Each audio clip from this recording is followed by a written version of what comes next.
नमस्कार साथियों, स्वागत है आप सभी का अंकित इंस्पायर्स इंडिया पर। मैं हूं अंकित अवस्थी और आप हैं मेरे साथ में बांग्लादेश के हालचाल जानने के लिए, क्योंकि आज से 4 दिन बाद बांग्लादेश के अंदर नए प्रधानमंत्री मिलने वाले हैं। 35 साल बाद नया प्रधानमंत्री।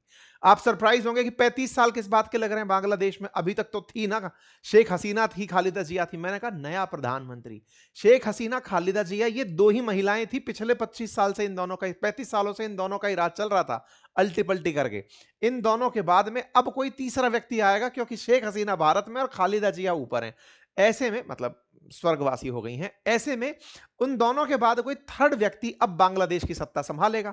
तो बांग्लादेश के अंदर फिलहाल के लिए जो आज की चर्चा है वो ये कि कौन सी पार्टी बढ़िया परफॉर्म कर रही है। और दूसरा, बांग्लादेश में अब जो भी आएगा, भाई हमको खालिदा जिया और शेख हसीना का 35 साल का पुराना अनुभव था। शेख हसीना चुनाव में नहीं है, ये आप सब और हम जान रहे हैं बढ़िया से। अवामी लीग चुनाव में नहीं है, लेकिन खालिदा जिया, और खालिदा जिया के अगेंस्ट में कौन खड़ा है, मतलब बीएनपी के अगेंस्ट में कौन तैयार हो गया है। पहले तक बाई पार्टी सिस्टम जब बांग्लादेश में होता था तो अवामी लीग लड़ती थी खालिदा जिया, वो शेख हसीना वाली, और बीएनपी बांग्लादेश नेशनलिस्ट पार्टी जो है वो खालिदा जिया की। दो ही पार्टियां मेजर हुआ करती थी।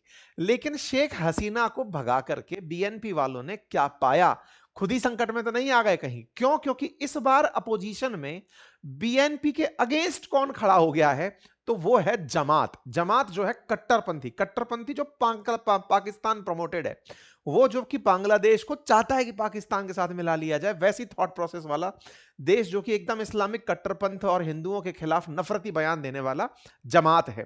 तो एक तरफ बीएनपी और एक तरफ जमात, इन दोनों में से बस ये है कि दो बुरे लोग हैं, उनमें से ज्यादा बुरा कौन, इसकी लड़ाई चल रही है। भारत के लिए दोनों ही ठीक नहीं है, तो इनमें से यह है कि कम बुरा और एक बहुत बुरा, इस तरह का चुनाव होने जा रहा है। तो भारत क्या अपने हितों का अपने पड़ोस में कुछ भी संरक्षण कर पाएगा? आप कहेंगे क्या चुनाव प्रभावित करने की बात कर रहे हैं? हम इसलिए कर रहे हैं क्योंकि पिछले चुनावों को बांग्लादेश ने यही कहते हुए शेख हसीना के खिलाफ माहौल बना था बांग्लादेश में कि भारत ने शेख हसीना को इलेक्शन जितवाया है, भारत शेख हसीना को प्रमोट करते हुए आगे लेकर आया है। तो जब भाई किसी देश के प्रधानमंत्री को भारत बना सकता है पड़ोस की पड़ोस में, तो क्या इस बार यहां के चुनावों को प्रभावित कर सकता है? क्योंकि शेख हसीना तो यहां से पिछले साल, मतलब अब तो 1.5 साल से ऊपर हो गया, वो निकल करके यहां आ गई थी, सत्ता परिवर्तन हो गया था, और सत्ता परिवर्तन के बाद 18 महीने से मोहम्मद यूनुस बिना चुनाव जीते सत्ता चला रहे थे। फिलहाल के लिए आज के सेशन में हम चर्चा करेंगे कि कैसे यहां पर दो मेजर पार्टी बनकर इलेक्शन में है, और उन छात्रों की पार्टी का क्या हुआ जिन्होंने शेख हसीना को उखाड़ फेंका हो, वो खुद कहां खड़े हैं? क्या वो कोई बड़ी पार्टी बना पाए? और तो और क्या वो सभी सीटों पर चुनाव लड़ पा रहे हैं? आप ज्यादा इंतजार मत करिए, पहले ही जान लीजिए 10% सीटों पर भी चुनाव नहीं लड़ पा रहे हैं वो लोग। मतलब छात्र राजनीति के नाम पर शुरुआत करके देश को बदलने निकले जो यहां के लीडर्स थे, जिन्होंने एनसीपी पार्टी बना ली थी, उन छात्रों ने क्या कुछ किया? तो जवाब है नहीं साहब, 30 सीटों के साथ चुनाव लड़ रहे हैं। इसका मतलब 300 सीट वाले बांग्लादेश में उनका महज 10% रोल है। लेकिन शेख हसीना को उन्होंने पूरे देश दुनिया के अंदर बदनाम कर दिया, सत्ता से निकाल दिया, और बेचारी आवामी लीग चुनाव में ही नहीं है। खैर, आइए एक एक करके देखते हैं और सारा की सारा भारत के साथ इस कैलकुलेशन को समझते हैं। तो बांग्लादेश में 12 तारीख के दिन संसदीय चुनाव होने जा रहे हैं। खालिदा जिया और शेख हसीना आएंगे। 35 साल बाद देश को नया प्रधानमंत्री मिलेगा, क्योंकि 1991 से 2024 तक यहां पर शेख हसीना या खालिदा जिया बदल बदल के चल रहे थे। तो सबसे पहले तो हमारे और आपके लिए ना एक जानने का विषय ये बहुत ज्यादा जरूरी है कि हमारे लिए तो चलो हमारा पड़ोसी है, नॉर्थ ईस्ट का कॉर्नर पर बैठा हुआ है, ऐसे में हमारे लिए तो ये महत्वपूर्ण देश है। दुनिया के लिए महत्वपूर्ण क्यों है? क्यों इसके प्रति चाइना इंपॉर्टेंट है? चाइना इसके अंदर इतना इंटरेस्ट क्यों लेता है? पाकिस्तान क्यों इतना इंटरेस्ट लेता है? क्या केवल भारत ही एक कारण है या कोई और भी बड़ा कारण है? तो देखिए, पहले ना आप इसकी ज्योग्राफी को थोड़ा सा समझ लीजिए। बांग्लादेश है बंगाल की खाड़ी के अंदर, हम तो खैर पूरे के पूरे इंडियन ओशन में ही पसरे हुए हैं। लेकिन बांग्लादेश क्या है कि भारत को कोई देश भले ही अपने पक्ष में ना कर पाए, लेकिन बांग्लादेश जैसे छोटे देशों को, जैसे अमेरिका ने लगभग इसको अपनी मतलब पुपड़ी बना रखा है कि हाँ ठीक है, जैसा हम कहेंगे वही से तुम करोगे। तो ऐसे में इन छोटे देशों को इनकी नीतियों के साथ हिला डुला करके इंप्रेस किया जा सकता है, अपने साथ मतलब बहा के ले जाया जा सकता है। तो बांग्लादेश जो है ना, वो असल में बंगाल की खाड़ी के अंदर जो बहुत ही क्रिटिकल स्ट्रेट ऑफ मलक्का है, वो जल संधि जो कि इंडियन ओशन को पैसिफिक ओशन से या इंडियन ओशन को साउथ चाइना सी से जोड़ती है, उस स्ट्रेट ऑफ मलक्का में बैठ करके बांग्लादेश बड़ा डिसीजन ले सकता है। मतलब आप समझिए, यहां पर ना लगभग 1.5 नॉटिकल माइल चौड़ा एक रास्ता है समुद्र का, जिसे स्ट्रेट ऑफ मलक्का कहते हैं। वहां से $1 ट्रिलियन से ज्यादा का सामान चाइना के लिए या फिर इन आसियान कंट्रीज के लिए होकर निकलता है। $1 ट्रिलियन, लगभग 60,000 से 90,000 औसत है ये। मतलब जैसे कोविड के टाइम पे 60,000 थे, इन दिनों 90,000 के आसपास नंबर कोटेड किए जाते हैं। जहाज यहां से निकलते हैं, कितना 1.5 नॉटिकल माइल चौड़ा रास्ता है, इसलिए स्ट्रेट कहा गया है इसे, स्टेट ऑफ मलक्का। तो स्टेट ऑफ मलक्का के बारे में बोलते हैं, ये वो नस है जिससे कि साउथ चाइना सी को इंडियन ओशन से रास्ता मिलता है।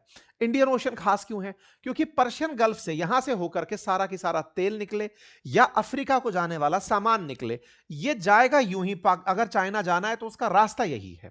अब इस रास्ते से जाने के लिए बंगाल की खाड़ी बहुत इंपॉर्टेंट हो जाती है। तो बंगाल की खाड़ी में जो इंपॉर्टेंस है ना, उसको देखते हुए लोगों को, मतलब जैसे चाइना का, अमेरिका का जो बड़ा इंटरेस्ट आया, वो इसी बांग्लादेश के सेंट मार्टिन आइलैंड को लेकर आया था कि भैया हमें वो आइलैंड दे दो ताकि हम बंगाल की खाड़ी में निगरानी कर पाए। आप में से बहुत सारे लोग कहेंगे ऐसे तो फिर इंडोनेशिया को, थाईलैंड को, इनमें से किसी भी जगह को अमेरिका अपने लिए जगह बना सकता है। देखो, इन यूरोपियन देशों ने ना दुनिया भर में देश से ज्यादा आइलैंड को महत्व दिया है, क्योंकि आइलैंड बनकर के ही ये जीवन में दुनिया पर राज कर पाए। मतलब एक कॉमन सा ऑब्जर्वेशन है, अगर आप लोग उसे ऑब्जर्व करें तो जैसे यूके भी दुनिया पर जब राज किया ना, तो उसके पीछे का बड़ा रीजन था कि वो पूरी तरह से एक आइलैंड कंट्री था।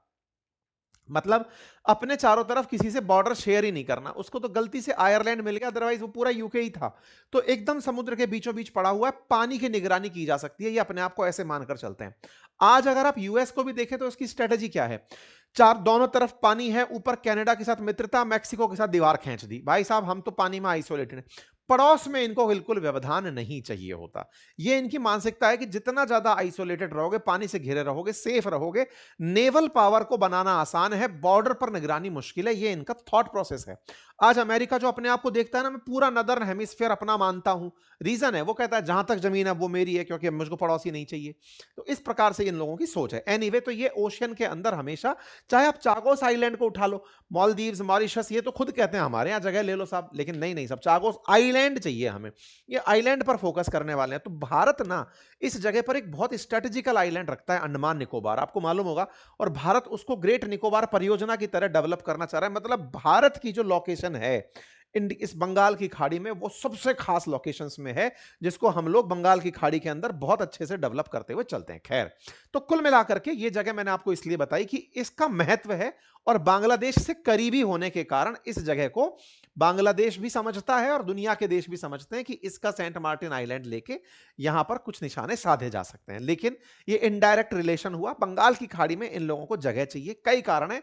चाहे म्यांमार को हैंडल करना हो, इन फ्यूचर भारत को भी अगर भविष्य में चुनौती के रूप में देखे अमेरिका, तो फिर भारत को चैलेंज करने के लिए भी उसके पास आइलैंड होना जरूरी है। खैर, फिलहाल के लिए अब दूसरा बड़ा सवाल निकल कर आता है कि साहब, जब इतनी ही चीजें यहां से होकर जाती हैं, तो इस जगह पर दुनिया भर के लिए इंपॉर्टेंट जो ये रूट है, भारत का काउंटर क्या है? भारत का काउंटर है कि भारत ने खुद को पूरी तरह से इस क्षेत्र में मजबूत किया हुआ है। अंडमान निकोबार को लेकर के हम ग्रेट निकोबार प्रोजेक्ट लेकर चल रहे हैं। इसी कारण से अमेरिका बांग्लादेश को लपेटे चल रहा है कि भारत का अगर इंडियन ओशन में इतना ज्यादा सिक्का बुलंद हो गया, तो फिर कहीं ऐसा ना हो कि वर्ल्ड पावर बनने के चलते हम इंडियन ओशन में अपनी पकड़ खो दें। आज अमेरिका पैसिफिक ओशन और अटलांटिक ओशन में अपनी जबरी पकड़ रखता है। मतलब पैसिफिक ओशन पर अब चाइना और अमेरिका का ही राज चलता है ना। ऐसे ही अटलांटिक ओशन में पूरी तरह से अमेरिका का राज चल रहा है। इंडियन ओशन, जो कि थर्ड लार्जेस्ट ओशन के रूप में, मतलब थर्ड लार्जेस्ट स्ट्रेटेजिक रूप से अगर ओशन कहा जाए, तो उसमें अमेरिका का भी कोई सिग्निफिकेंस है नहीं। सिग्निफिकेंस नहीं है उसी को बरकरार रखने के लिए, जबकि ट्रेड बहुत ज्यादा चलता है। उसी को दिमाग में रखते हुए अमेरिका यहां पर अपना दिमाग लगाए फिर रहा है। यह सेंट मार्टिन की कहानी हमने कई बार आपको सुना दी। बांग्लादेश के दक्षिण में सेंट मार्टिन आइलैंड, जिसको ना देने के चलते शेख हसीना को हटना पड़ा, सत्ता परिवर्तित हुई, यहां से उनको फरार होकर के भारत में शरण लेनी पड़ी। यहां से बच करके निकली और भारत में आई, और तब से लेके बांग्लादेश भारत के खिलाफ हो रखा है। चलिए, लेकिन अब बांग्लादेश में जब से मोहम्मद यूनुस बैठे, मोहम्मद यूनुस जिनको बिठाया गया, ये अमेरिका के बिठाए हुए नुमाइंदे थे। आप और हम खूब अच्छे से इनके बारे में जानते आए। लेकिन इन्होंने अपनी पूरी विदेश नीति को भारत के खिलाफ मोड़ दिया। क्यों? बोले शेख हसीना आप लोगों ने बिठाई थी, शेख हसीना के खिलाफ हमारा प्रोटेस्ट था, बचा के भी आप ही लोग ले गए। यानी बांग्लादेश को आपने अपना स्लेव की तरह से ट्रीट किया, आपने उसको अपनी टेरिटरी की तरह से ट्रीट किया, इसलिए हम आपके खिलाफत करते हैं। तो इनके यहां पर जो असली खिलाफत रही, वो भारत की खिलाफत रही। चलिए, अब लेकिन खिलाफत में कौन ज्यादा खिलाफ होगा, इसका चुनाव होने जा रहा है। क्योंकि शेख हसीना हट गई, जो शेख हसीना की पार्टी थी आवामी लीग, उसको बैन कर दिया। तो अब यहां पर जब चुनाव हो रहा है तो चुनाव इस बात का हो रहा है कि अब आफ्टर शेख हसीना कौन, तो अब शेख हसीना के बाद में कौन, इसका निर्धारण होने जा रहा है 12 तारीख को। 12 तारीख को यहां पर 350 सीटों की इनकी संसद है, उसका इलेक्शन है। उनमें से 50 सीटें एनी टाइम रिजर्व रहती हैं महिलाओं के लिए। 300 सीटें हैं जिन पर इलेक्शन होता है। 300 सीटें जिन पार्टियों से जीतकर जैसी जैसी सीटें आएंगी उसी अनुपात में बाकी बची हुई 50 सीटें जो रिजर्व हैं उतनी महिलाओं को सीटें दे दी जाएंगी। यानी इलेक्शन 300 पर होगा, बाकी जो 50 हैं वो 300 के अनुपात में बट जाएंगी। मान लो 150 सीट किसी की आई तो उसको 25 महिलाओं की सीटें मिल गई। ऐसे मान लीजिए किसी की 30 आई तो किसी को 5 सीटें यहां पर मिल गई। उस प्रपोर्शन में इनके यहां पर महिलाओं की सीटों का रिजर्वेशन चलता है। इनकी कुल आबादी में 91% मुस्लिम है और 8% हिंदू हैं। इस प्रकार से यहां की जो पार्टी है वो जितना ज्यादा मुसलमान फेवर करेंगी, इस्लाम को फेवर करेंगी, उस तरह की पार्टियों को यहां पर ज्यादा तवज्जो दी जाती है। वो पार्टियां जो माइनॉरिटी के लिए बात करें उनको यहां पर कोई महत्व नहीं दिया जाता। क्यों? क्योंकि वो यहां पर ज्यादा वोट शेयर नहीं रखते। ऐसे में बांग्लादेश का इलेक्शन और उसमें कौन की प्लेयर होगा और कौन सी पार्टी प्ले करेगी, यह फिलहाल के लिए एक बड़ा मुद्दा बना हुआ है। तो कितनी सीटें हैं? 300। अब बात करते हैं पार्टियों की। तो पार्टी यहां पर रही दो। आवामी लीग हटने तक, जब तक आवामी लीग थी तब आवामी लीग और बीएनपी पार्टी हुआ करती थी। अब कौन है? अब यहां पर बीएनपी यानी बांग्लादेश नेशनलिस्ट पार्टी है। और दूसरा जो जमात जो शेख हसीना के टाइम पर पाबंदी पाती थी, यानी कि जिसके ऊपर सैंक्शन थे, जो चुनाव नहीं लड़ सकती थी, वो इस बार चुनाव में है। तो इस बार शेख हसीना के जाने से मुक्ति पाकर के उतरी हुई बाहर जमात ए इस्लामी, वो इस समय 11 पार्टियों को अपने साथ लेकर चुनाव लड़ रही है। अब इसको ऐसे समझिए, जैसे हमारे देश के अंदर बीजेपी अगर एक बड़ी पार्टी है तो वो अपने साथ गठबंधन को एनडीए कहकर चुनाव लड़ाती है। ऐसे कांग्रेस दूसरी बड़ी पार्टी है तो वो अपने साथ यूपीए नाम से चुनाव लड़ाती है। तो कई सारी पार्टियों का कोएलिशन होता है। ऐसे ही बांग्लादेश में दो मेजर गठबंधन हो गए। एक बीएनपी जो इस समय 10 पार्टियों को साथ लेकर चुनाव लड़ रही है, उनमें सबसे बड़ी पार्टी बीएनपी है, और दूसरी है जमात जो अपने साथ 11 बड़ी पार्टियों को लेकर चुनाव लड़ रही है। तो फिर से यहां पर दो पार्टियों का इलेक्शन है। आवामी लीग नहीं है तो भी दो बड़े गठबंधन बन चुके हैं। जो जमात वाला गठबंधन है ना, उसमें जो स्टूडेंट्स की पार्टी थी जो 2024 में ही बनी थी, जिसका नाम नेशनलिस्ट पार्टी बना, नेशनल सिटीजन पार्टी एनसीपी बना, वो एनसीपी पार्टी जमात के साथ 2026 के जनवरी में गठबंधन कर ली। तो इसका मतलब अब यह हुआ कि एक तरफ बीएनपी यानी कि खालिदा जिया जो अभी थोड़े दिन पहले ही मरी हैं, उनके बेटा जो हैं वो इस समय पार्टी को लीड कर रहे हैं, और दूसरी तरफ जमात के अंदर एनसीपी यानी कि नेशनलिस्ट सिटीजन पार्टी जो कि छात्रों के द्वारा बनाई हुई पार्टी है, उसका गठबंधन है। ठीक है। अब जो बीएनपी है ना, उस बीएनपी के अंदर तारिक रहमान जो अपनी मां के एक्सपायर होने से कुछ दिन पहले ही बांग्लादेश पहुंचे थे। बीएनपी को अपने यहां लीडर की तलाश थी। ये 17 साल से विदेश में थे, लंदन यूके में पढ़ रहे थे, रह रहे थे, अपना परिवार चला रहे थे, फरारी काट रहे थे, क्योंकि शेख हसीना ने इनके खिलाफ काफी सारे मुकदमे डाल रखे थे, इनको सजाएं सुना रखी थी। तो ये इस समय बंगाल वहां पर यूके में रह रहे थे। तो यूके से ये लौटकर वापस आए और बीएनपी को इन्होंने हेड किया। बकायदा इनका भव्य स्वागत हुआ। बीएनपी को लगा कि अब हम अपना ही पूरा राज चलाएंगे, ये इसलिए लौटकर आए। लेकिन इन्हें नहीं पता था कि जमात और जमात के साथ वो मिलकर के इन्हीं के खिलाफ चुनाव लड़ लेंगे। खैर, इनकी पकड़ अभी भी मजबूत है। खालिदा जिया के समय की इनकी पकड़ है। पिछली बार खालिदा जिया की पार्टी चुनाव ही नहीं लड़ी थी, तो इस बार इनकी पकड़ थोड़ी मजबूत है और ये बढ़िया से सोचकर कर रहे हैं कि हम अपने बांग्लादेश को मां के सपने की तरह बनाएंगे, जो हमारी मां सोचती थी। बाकायदा इन्होंने बांग्लादेश के लिए अपना मैनिफेस्टो जारी किया, जिसमें इन्होंने ये कहा कि जो बीएसएफ है यानी भारत की जो बॉर्डर सिक्योरिटी फोर्स है, वो बॉर्डर पर किलिंग ना करे, ये हम सुनिश्चित करेंगे। और दूसरा, जो नदियों का पानी है वो सही से बंटवारा हो सके, हम ये सुनिश्चित करेंगे। मैं आपको बता दूं, भारत ने जो गंगा ट्रीटी कर रखी है बांग्लादेश के साथ, वो 2026 में समाप्त हो रही है। उसके बाद में हमारा पानी इनके पास कितना जाएगा, ये फिर से डिसाइड होना है 2026 के अराउंड मई में। और भारत अब इस बार एग्रीमेंट में, क्योंकि पिछले बार भी एग्रीमेंट में जाने से पहले हमने काफी ज्यादा इनको नेगोशिएशन में लिया था, तो अभी हमारे पास में ना गंगा जल का बंटवारा एक बड़ा मुद्दा है, जिसको लेकर के कोई सी भी सरकार बने वो आकर के हमारे साथ टेबल पर बैठेगी। तो ये अपने मैनिफेस्टो में इसको डाल दिए कि फेयर पानी मिले हमें, ये हमारी चाहत रहेगी, बॉर्डर किलिंग रुके, हम ये चाहते हुए आगे बढ़ेंगे। इन्होंने अपनी तरफ से कहा कि बांग्लादेश बिफोर ऑल की नीति हम अपनाएंगे, हमारे ऊपर मित्रता तो चलेगी, हमारे ऊपर मास्टरी नहीं चलेगी। इनका मतलब यही था कि इंडिया जैसे पहले बांग्लादेश पर मास्टरी करता था, हमको हमको मित्र की तरह ट्रीट किया जाए, हम पर कोई शासन ना करे, ये हमारा उद्देश्य रहेगा। बॉर्डर मैनेजमेंट मजबूत होगा, वाटर की सॉवरेनिटी रहेगी, हम रीजनल डाइवर्सिफिकेशन पर फोकस करेंगे, हम सबसे गठबंधन करेंगे, हम चाइना को बुलाएंगे, हम भारत के साथ भी रहेंगे, हम सार्क के साथ भी रहेंगे, हम सबके साथ रहते हुए आगे बढ़ेंगे। कुल मिलाकर के भारत का इनके साथ जिक्र है, ये चाहते हैं कि भारत के साथ आगे रिश्ते बढ़ाए जाएं। ठीक है साहब। दूसरा दल जिसका नाम है जमाते इस्लाम, जमाते इस्लाम नाम की जो पार्टी है उसके ही इस समय लीड कर रहे हैं शफीकुर रहमान। शफीकुर रहमान 67 वर्षीय हैं जो कि इस समय जमात को लीड कर रहे हैं। ये लंबे समय तक बैन चले अपने कट्टरपंथी विचारधारा के कारण, और ये बांग्लादेश के जन्म को ही गलत मानते थे। मतलब ये वो लोग थे जो बांग्लादेश के मतलब निर्माण को सहमत नहीं थे। मतलब जिस तरह से पाकिस्तान से टूट के बांग्लादेश बना, ये उस समय के पक्षधर लोग नहीं थे, इस कारण से इनको बैन रखा जाता था अवामी लीग के टाइम पर। अब ये छुट्टे हो गए हैं। अब जब ये छुट्टे हो गए हैं तो फिर इनके साथ में और लोग मिल गए, जैसे एनसीपी जैसी पार्टियां इनके साथ मिल चुकी हैं। इनने भी मैनिफेस्टो निकाला। जैसे मोदी जी ने 2047 में भारत को विकसित राष्ट्र की बात की है, इन्होंने 2040 तक बांग्लादेश को 2 ट्रिलियन अर्थव्यवस्था बनाने का दावा किया है। इन्होंने कहा कि हम पड़ोसियों के साथ, विशेष रूप से इंडिया के साथ कंस्ट्रक्टिव टाइज रखेंगे, यानी कि हम भारत के साथ में मतलब रचनात्मक रूप से संबंधों को आगे बढ़ाते हुए चलेंगे। बाकायदा इनके मैनिफेस्टो में यह बात लिखी गई, constructive relation with neighbouring countries, peaceful, friendly and cooperative relation will be built with neighbours and nearby countries including India, Bhutan, Nepal, Myanmar, Sri Lanka, Maldives, Thailand, इन सब के साथ और म्यूचुअल रेस्पेक्ट के साथ हम आगे बढ़ेंगे, और दुनिया के और देशों के साथ भी। साथ ही साथ जो सार्क और आसियान जैसी जगह हैं वहां पर भी हम एक्टिव एंगेजमेंट करेंगे। ये बात बोलते हुए इन्होंने बात कही। बात करते हैं सबसे ज्यादा जिसकी चर्चा होनी थी कि भाई अब जनता जो है वो छात्रों के नेतृत्व में राज करे, छात्रों के नेतृत्व में बांग्लादेश का भविष्य देखेगी। उनका क्या हुआ? उन लोगों ने निकलकर, जिन छात्रों ने आंदोलन करके शेख हसीना को हटाया था, उनकी पार्टी बनी नेशनलिस्ट सिटीजन पार्टी। इस पार्टी का इस बार के इलेक्शन में 300 में से मात्र 30 सीट पर दावेदारी की गई है। 30 सीटों पर ये चुनाव लड़ने के लिए तैयार हुए हैं, क्योंकि इनके साथ गठबंधन में जमात ने इनको 30 सीटें ही दी हैं कि भाई सुनो, 300 में तुम चुनाव नहीं लड़ पाओगे, तुमको कोई नहीं जानता, तुम यूथ हो, जैनजी क्राउड हो, शहरों में तुम्हारी रीच है जो कि इंस्टा फेसबुक पर तुम्हें लाइव करती है, तुमको सीट मिलेंगी 30। तो भैया कुल मिलाकर के ये 30 सीटों पर चुनाव लड़ने के लिए तैयार हुए हैं। लेकिन जब ये तैयार हुए तो बहुत सारे इन्हीं के साथी नाराज हो गए। इनके कई साथी जो कहते थे कि जमात के तो खिलाफ थे हम लोग, हम कट्टरपंथ के खिलाफ थे, हम कई विचारधाराओं के खिलाफ थे, ऐसा कहते हुए इन स्टूडेंट के यूनियन में से 9 नेताओं ने इनका संघ छोड़ दिया, एनसीपी छोड़ दिया, और वो अब इंडिपेंडेंट चुनाव लड़ रहे हैं। उनमें से कई काफी फेमस जो नेता रहे इनके, जैसे समांता समरीन हुआ, तमसीन जारा हुआ, हाई प्रोफाइल कई फिगर थे, उनको आइडियोलॉजिकल क्लैशेस हुए और उन्होंने कहा कि नहीं भाई, हम इंडिपेंडेंट चुनाव लड़ लेंगे।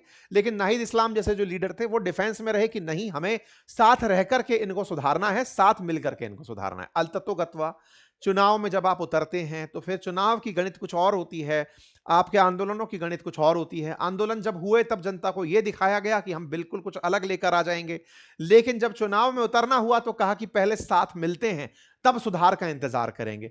कुल मिलाकर के फिर से कोई नई आवामी पार्टी सी बन जाएगी इन लोगों के लिए, लेकिन ठीक है, इनको नई पॉलिटिक्स करनी थी और ये बांग्लादेश के लोगों को समझ में आ जाएगा कि इन्होंने छात्रों के नेतृत्व में परिवर्तन भले ही देखा हो, फैक्ट्रियां भले ही बंद हो गई हो, की बेइज्जती भले ही हो गई हो, नया कुछ नहीं मिला। खैर, फिलहाल के लिए बांग्लादेश में अब जब चुनाव होने जा रहे हैं तो भारत के लिए बांग्लादेश महत्वपूर्ण हो जाता है, क्योंकि अल्टीमेटली पड़ोसी है। पड़ोसी के पास में अगर चीन की करीबी हो या पाकिस्तान की करीबी हो, हमारे लिए वो ठीक नहीं है, क्योंकि पाकिस्तान अब इनके साथ में सामान भी आदान प्रदान करने लगा है, जहाज भी, इनके हवाई जहाज भी एक दूसरे के बीच में उड़ने करने लगे हैं, उनकी तस्वीरें भी अब चलने लगी हैं, डायरेक्ट फ्लाइट उड़ने लग गई है पाकिस्तान बांग्लादेश के बीच में। तो भारत के लिए बांग्लादेश में किसी और पड़ोसी का दखल, पाकिस्तान और बांग्लादेश, पाकिस्तान और चाइना का दखल मिनिमम रहे, हम इनसे यही चाहते हैं। लेकिन इन सबसे परे एक भाई साहब अपना पूरा रोल प्ले कर रहे हैं। इन्होंने अपना एम्बेसडर यहां भेज रखा है साहब। यूएस एम्बेसी जबरदस्त सक्रिय हो रखी है तब से, जब से वो उस्मान हदी नहीं मरा था, उस समय से यूएस एम्बेसी सक्रिय हो रखी है भाई साहब। यूएस एम्बेसी ने तो बांग्लादेश को बढ़िया अपना बाजार बना लिया। आपको पता होगा, बांग्लादेश, अमेरिका वाले जो मिनेसोटा के अंदर इनके मक्का पैदा होती है, चाइना वालों ने खरीदने से मना कर दिया था। बांग्लादेश तो बिका हुआ है, तो बांग्लादेश को इन्होंने अपनी वो फसलें जो कहीं नहीं खप रही थी वो यहां खपाना शुरू कर दी। जीएम क्रॉप्स, चाहे गेहूं हो चाहे मक्का हो, भाई साहब वो खपाना शुरू कर दी। इन्होंने बकायदा यहां के लिए अपना एक एम्बेसडर नियुक्त किया और आते ही उसने ये कहा कि हम 25-26 साल से, मतलब आप सोचकर देखिए, सॉरी, पिछले 8 सालों से बांग्लादेश में कोई इंपोर्ट नहीं हो रहा था अमेरिकी अनाज का, भाई साहब तत्काल प्रभाव से इनके यहां पर मक्का की डिलीवरी होना शुरू हो गई। ये मक्का आ गई। मतलब बांग्लादेशियों को पता ही नहीं चला कि एक आदमी जो चुना नहीं गया था, मोहम्मद यूनुस, वो इनके लिए कौन से एग्रीमेंट कर गया, जिसके चलते अमेरिकी सामान धड़ाधड़ बांग्लादेश में आने लग रहा है। अमेरिका की फसलें आने लग रही हैं। विकासशील और अल्प विकसित देशों के पास में प्राइमरी सेक्टर के अंदर कृषि ही सबसे महत्वपूर्ण चीज होती है। अगर वो भी विकसित राष्ट्र इनको देने लगे तो ये लोग तो कटोरा हाथ में ले लेंगे। पाकिस्तान से भी बुरा हाल हो जाएगा। विचारणीय है कि बांग्लादेश को मक्का अमेरिका से मंगानी पड़ रही है, गेहूं भी अब ये अमेरिका से मंगवा रहा है। ये यहां पर इनके अभी इन्होंने बिठाए हैं अपने एम्बेसडर ब्रेंट टी क्रिश्चियन। वो सभी तस्वीरें शेयर करते हुए दिखाई दे रहे हैं कि देखिए साहब, हमने मक्का पहुंचा दी है इतने साल बाद, 8 साल बाद मक्का, क्योंकि शेख हसीना मक्का यहां पर नहीं उतरने देती थी कि हम नहीं बिकने देंगे, फसलें तो हम खुद ही बना के खाएंगे साहब, कोई बात नहीं। भाई साहब, चुनाव से पहले ब्रेंट टी क्रिश्चियन नाम का जो एम्बेसडर बांग्लादेश के लिए नियुक्त हुआ, वो बाकायदा हर भी, जैसे बीएनपी लीडर तारिक रहमान से मिलता है, इसके बाद में मोहम्मद यूनुस से मुलाकात करता है, इसके बाद में शफीकुर रहमान से, एक तरफ तारिक रहमान, एक शफीकुर रहमान, शफीकुर रहमान जमात से है, उससे मुलाकात करता है। सबसे मुलाकात चल रही है इसकी कि बढ़िया से चुनाव लड़ना भाई, अपन देख रहे हैं सबको, है ना, तुम सबके साथ हैं अपन। इस तरह से भाई ये हर व्यक्ति से मिलते हुए तस्वीरें डाल रहा है। बाकायदा मुलाकात में ये तय कर रहा है कि बांग्लादेश के हितों, अमेरिकी हितों के खिलाफ बांग्लादेश में कुछ भी ना हो। अमेरिका को बांग्लादेश में दिखाना यह है कि हम तुम्हारे विकास में तुम्हारे साथ खड़े हैं। जबकि $0.88 बिलियन का इंपोर्ट करता है बांग्लादेश अमेरिका से, और $6 बिलियन का एक्सपोर्ट करता है। मतलब इतना कि अमेरिका राउंड फिगर्स में इन्हें मिस भी कर सकता है कि छोड़ो छोड़ो, लेकिन अमेरिका के लिए ये स्ट्रेटेजिकली इंपॉर्टेंट हो रखा है। सेंट मार्टिन आइलैंड चाहिए, जो भी बने वो अमेरिका के साथ में दोस्ती रखे। कुल मिलाकर के ये सब धड़ों से, नेवी के चीफ से मिल रहा है, बड़े बड़े अधिकारियों से मिल रहा है, सबसे इसकी मुलाकात चल रही है कि हाँ भाई, बांग्लादेश में अपनी पकड़ पूरी है। बांग्लादेश के अंदर ट्रेड के नाम पर भारत सबसे बड़ा ट्रेडिंग पार्टनर में से एक है। अगर हम बांग्लादेश के ट्रेड की बात करें तो बांग्लादेश एक्सपोर्ट करता है $6 बिलियन का यूएस से, और हाईएस्ट इंपोर्ट करता है चाइना से $14 बिलियन का। सेकंड इंपोर्ट करता है भारत से लगभग $5-6 बिलियन के आसपास का। ठीक है, तो भारत के साथ इसका जो व्यापार रहा है चाइना का, बांग्लादेश का, उसमें ये ट्रेड डेफिसिट में रहता है। मतलब भारत से माल मंगा करके घाटे में रहता है। लेकिन बांग्लादेश ओवरऑल दुनिया को कपड़ों के सेक्टर में लार्जेस्ट एक्सपोर्टर बनकर बैठा रहा है, रेडीमेड कपड़ों के लिए। ऐसे में रेडीमेड कपड़ों में बांग्लादेश के लिए अमेरिका बहुत बड़ा बाजार रहा है। यूरोपियन यूनियन का जो बाजार था वो तो भारत ने हाल ही में चैलेंज कर दिया है, लेकिन जो ट्रेड डील भारत और अमेरिका की हुई है उससे इनका वो अमेरिकी बाजार भी छिनता हुआ दिख रहा है। इसके चलते अमेरिका से इनकी फिर से डील चल रही है। ये जो मोहम्मद यूनुस है, ये अमेरिका के साथ कोई सीक्रेट डील करने लग रहा है। इलेक्शन से 3 दिन पहले सीक्रेट डील की न्यूज ने माहौल गरमा दिया है कि भाई ऐसा क्या है कि पहले ये व्यक्ति 50% टैरिफ से 20% टैरिफ तक के लिए अमेरिका को मनवा कर लाया, अब फिर से ये कौन सी सीक्रेट डील कर रहा है, और डील में सीक्रेट शब्द क्यों यूज किया जा रहा है कि ये बताना नहीं है किसी को कि हम बदले में क्या करेंगे। तो ऐसे में बांग्लादेशियों को अपने आप को भी ये समझना होगा कि उनके साथ खेला तो नहीं हो रहा है। कहीं ऐसा तो नहीं है कि इनके यहां पर गेहूं को, मक्का को, जीएम क्रॉप्स को आने दो, बांग्लादेश को उनके लिए केवल एक आइलैंड बनाकर छोड़ दो कि इनके काम का, अमेरिका के काम का ये जगह बनकर रह जाए। बांग्लादेशियों को वाकई में अगर समझ रहेगी तो वो एक दिन मोहम्मद यूनुस जैसों को कोसेंगे बाद में कि उन्होंने उसके साथ क्या बिगाड़ा किया। लेकिन फिलहाल अमेरिका अपने हितों का यहां पर ख्याल रख गया है। लेकिन अमेरिका समझदार है कि कहीं ऐसा ना हो कि भारत भड़बड़ा दे। तो भाई साहब, अपने सिटीजन्स को उसने बकायदा नोटिस जारी किया, एडवाइजरी जारी की कि सुनो, बांग्लादेश में इलेक्शन है, सब लोग साइड में रहना, कुछ भी गड़बड़ हो सकती है। तो एडवाइजरी भी जारी कर रहा है और मित्रता भी कर रहा है। खैर जो भी है, बांग्लादेश के अंदर आवामी लीग तो यही बता रही है कि भाई साहब, हम चुनाव में तो नहीं है, लेकिन जो चुनाव में हो सकते थे उम्मीदवार, उनको जेलों में मार दिया जा रहा है। क्या बांग्लादेश रह गया है? किस तरह की बातें यहां पर हो रही हैं। कुल मिलाकर बांग्लादेश में जी इलेक्शन है, जो भी होगा आपके सामने आ जाएगा। अवामी लीग यहां पर है नहीं। भारत को यहां पर एक बार फिर से, एक तरह से कहा जाए तो, दर्शक बन के बुलाया गया कि आओ साहब देख जाओ हमारा चुनाव कैसे चल रहा है। कुल मिलाकर बांग्लादेश में जो भी होगा 12 तारीख को, एक बुरा और एक ज्यादा बुरा, दो ऑप्शन हमारे पड़ोस में रहेंगे। लेकिन हाँ, कम से कम इलेक्टेड जनता रहेगी, इलेक्टेड लोग रहेंगे, तो उनके पास से भारत को भी नेगोशिएट करने की पावर बनी रहेगी। मोहम्मद यूनुस जो पपेट जैसे लोग हैं, उनके साथ हम क्या ही बात कर सकते थे। खैर, फिलहाल के लिए इतना ही। जैसे ही और कुछ अपडेट आते हैं आपके साथ साझा किया जाएगा। चैनल पर नए हैं तो सब्सक्राइब कर लीजिए। और हाँ, आज रविवार वार्ता है आप सभी के साथ में। हम जिस तरह से करते हैं, यूट्यूब पर आपके लाइव कमेंट्स लिए जाते हैं और आपसे बातचीत होती है, तो जुड़िए। अभी थोड़ी ही देर में इस सेशन के जाने के बाद ही आपके साथ अंकित इंस्पायर इंडिया के लाइव सेक्शन में आपसे आपके सवाल और हमारे जवाब एक सत्र रखा गया है, जल्दी से जाकर उसे ज्वाइन कर लीजिए। बाकी हमारी किताबें उपलब्ध हैं, आप उन्हें यूट्यूब स्टोर से ले सकते हैं। चैनल को सब्सक्राइब कर लीजिए। बाकी एक बहुत ही बेहतरीन कोर्स मैं आप लोगों के लिए प्लान कर रहा हूं, क्योंकि बहुत सारे साथी, क्योंकि मैंने हाल ही के समय में काफ़ी कुछ फाइनेंस के सेक्टर में खुद से भी एग्ज़ाम्स वगैरह क्वालिफ़ाई किए। मैं हाल ही में म्यूचुअल फंड्स के लिए जो एग्ज़ाम होता है NISM 5A का, रिसर्च एनालिस्ट का, इन एग्ज़ाम्स को पास किया हुआ हूँ। तो मुझे बहुत सारे क्षेत्र स्टूडेंट्स, क्योंकि मैं स्टॉक्स के लिए पढ़ा रहा था, म्यूचुअल फंड्स के लिए काफ़ी दिनों से क्लासेस ले रहा था, तो बहुत से विद्यार्थियों की माँग थी कि आप हम लोगों के लिए कोई कोर्स लेकर आइए, जो म्यूचुअल फंड्स के डिस्ट्रीब्यूटर बनने में महत्वपूर्ण हो, किस तरह से एडवाइज़र बन सकते हैं लोग म्यूचुअल फंड्स के, उनके लिए। तो मैं एक जल्दी ही बहुत अच्छा कोर्स प्लान कर रहा हूँ, आप लोगों के बीच में जल्दी ही जानकारी होगी। बाकी आपके लिए जो भी बेहतरीन हो, वो आप बातें बाज़ार की एप्लीकेशन पर चेक करते रहें। Thank you so much.